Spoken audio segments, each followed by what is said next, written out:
For years ago, I still believed loyalty meant something. I still believe family came before everything. I was married to Clarissa for 15 years. We weren't flashy. We didn't travel the world or host extravagant parties, but we had a life I thought was built on love and commitment.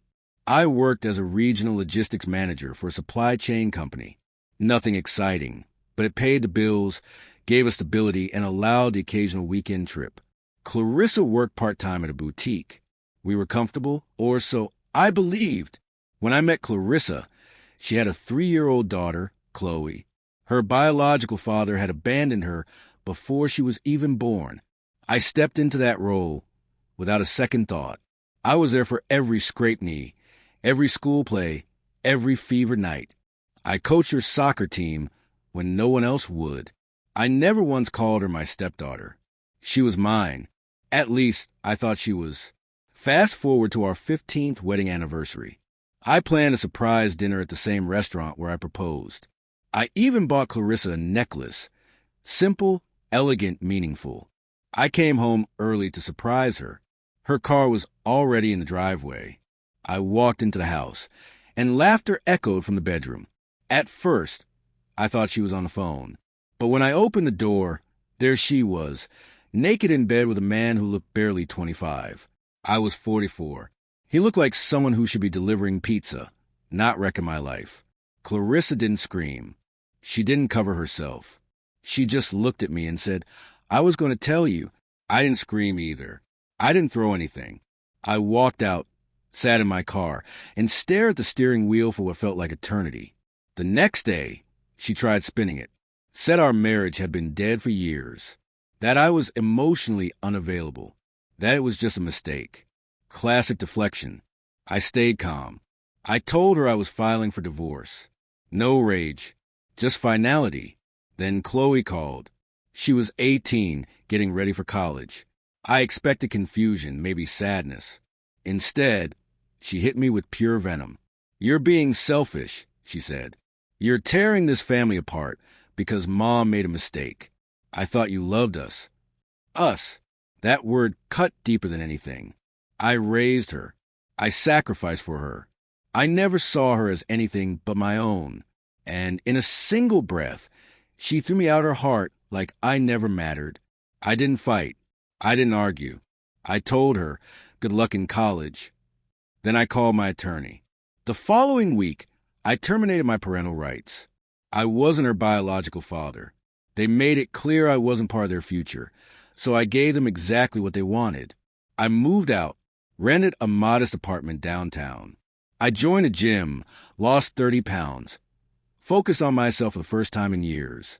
Eventually, I changed jobs and landed a position at a global shipping firm. My salary nearly doubled. Life didn't magically become easy, but it became mine. Then, 2 years later, Chloe reached out on LinkedIn of all places. Her message was brief. "Hey, I know a lot happened, but I was wondering if we could talk." Curiosity got the better of me. I replied, "What do you want to talk about?" She said she'd rather explain in person. Against my better judgment, I agreed. We met at a downtown coffee shop. She stood when I walked in, smiling nervously like a kid who broke something they couldn't fix. I sat. "Look," she said, "I'm sorry. About everything." I stayed quiet. She kept going.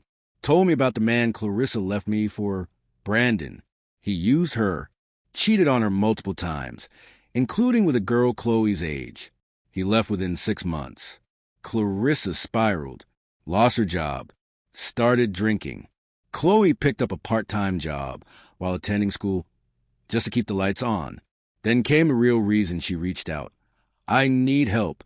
I'm behind on tuition. They're going to drop me if I don't pay the balance. And Mom can't help." I leaned back in my chair. "You want me to pay your tuition after you call me selfish? After you acted like I was never part of your life?" Her eyes filled with tears. I was angry. I didn't understand. I nodded slowly. "You didn't, but now you do. And unfortunately, lessons like this come with consequences." I left $10 on the table for my coffee and stood up. "I hope you finish school. I really do. But I won't be your backup plan. You made your choice. Now live with it. 6 months passed. No contact. But walking away quietly wasn't something Clarissa or Chloe respected. 3 weeks after our coffee shop talk, I got served. Clarissa's lawyer filed a petition claiming I acted as a de facto parent and had a moral obligation to help Chloe with her tuition. Because I had raised her as my daughter, they argued I was financially responsible. I laughed. I actually stood in my kitchen and laughed so hard I nearly dropped the papers. Then came the rage, the betrayal. They were weaponizing my love. I called my lawyer, a shark in a suit. He read the petition, raised an eyebrow, and said, "They don't have a leg to stand on, but we can hit back." We filed a counterclaim, demanding reimbursement for everything I had paid for Chloe over the years: private school tuition, medical bills, extracurriculars, from age 3 to 18. Total, $196,000. Petty? Maybe. Fair? Absolutely. Clarissa tried to fight it, claimed it was child support, claimed it was a gift, but the judge saw the documentation. I had voluntarily terminated parental rights. Chloe went no contact. They never contested it. Petition dismissed. But the judge wasn't done. He scheduled a hearing for my reimbursement claim. Clarissa didn't show. Chloe did, on the stand. She painted herself as a victim. I was just a kid. I didn't understand. I thought he abandoned us. My lawyer asked, "Did you ever ask him why he filed for divorce?" "No." "Did you ever call him to talk after he moved out?" "No." "Did you ever thank him for raising you?" Silence. Then came the final question. "So if he wasn't your father when it came to love, why is he your father when it comes to money?" She looked down. No answer. The judge didn't award the full $196,000, but he did order Clarissa to pay $32,000 related to a trust one had set up for Chloe's college tuition, a trust they had drained without telling me. Financial fraud, technically. 2 days later, Chloe showed up at my door. No makeup, messy bun, dark circles under her eyes. I didn't know it would get this bad," she whispered. I said nothing. "My mom's drinking. She lost her job again. The lease is up. We have nowhere to go. I don't even care about school anymore. I feel like I lost everything." She broke down crying, right there on my porch. And for a moment, I wanted to reach out. I wanted to say it would be okay. That same part of me that raised her was still there.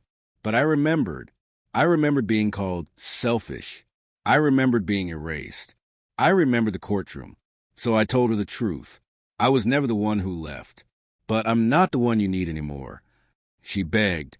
"You have money. You're doing well. Just a loan, please."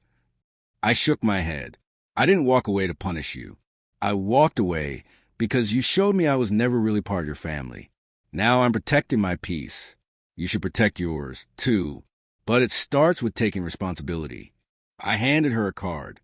It had the name of a women's shelter and an employment agency. Then I shut the door. Not with anger, just closure. Clarissa filed for bankruptcy. Chloe dropped out of school. Last I heard, she was working at a diner, crashing on a friend's couch. Brandon, the guy Clarissa left me for, arrested for fraud last year. Life has a way of showing you who was real and who was only around for what you could give. I got married last month.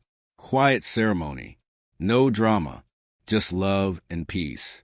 My new wife knows everything about my past and chose me anyway. Sometimes, the people you save won't remember the sacrifices you made. But eventually, they remember why you stopped saving them. And that's when the story really ends.